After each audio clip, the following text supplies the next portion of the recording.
من وش ذا يا ابوه؟ تعبت من التدخين. من تدخين؟ كم لك؟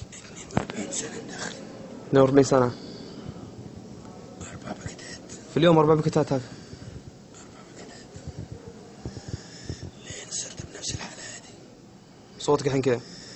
الصوت ما هو مشكلة عندي. ما عندك ايش؟ الأهمية طلعت من التدخين قفلت على المجرى الهوائي. يعني ما كنت تتنفس؟ تنفس ما فيش. ما فيه.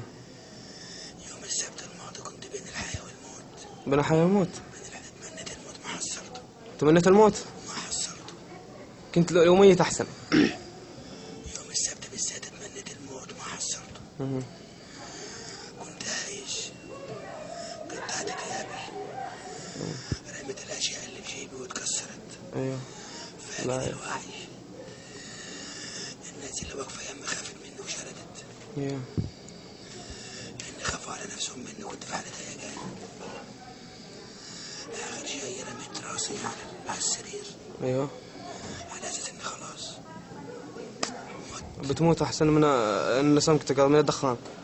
إني أموت أحسن من الحالة اللي أنا فيها. ربنا سبحانه وتعالى رد فيها روحي. رد لك روح سبحان الله. الحمد لله. بس يا ريت اللي يسمع الكلمتين دول والله العظيم يبطل عن التدخين عشان ما يكونش عبرة. الرسومات اللي مرسومة على السجاير دي واضحة. صح. واحدة حامل وسجارة مش عارف ايه. كل ده يوم عن الوضع اللي أنا شفته بنفسي. يعني الموقف اللي صار لك اللي قبل. الموقف اللي أنا شفته بنفسي. لو كان حد واقف وعملوا إعلان على الطريق مكفني في مليون. صح. عشان يعملوا إعلان ويصوروا يدفعوا له مليون عشان يصوروا. صح. لا أنا بقوله للناس. أنت تقول ببلاش اترك أحسن شيء. الإعلانات اللي هم عاملينها على بالسجاير كلها بالفلوس. صح. أنت توصل المعلومة ببلاش. توصل المعلومة لوجه الله تعالى. سبحان الله. من الحالة اللي أنا شفتها بس. اللي مرت علي قبل أمس. اللي مرت عليها يوم السبت اللي فات. كل يوم من التدخين. كل ده من التدخين. لا إله. فيا ريت. طيب يركبوا لك شيء عنبورة شيء؟ لسه هياخدوا بكرة عينة.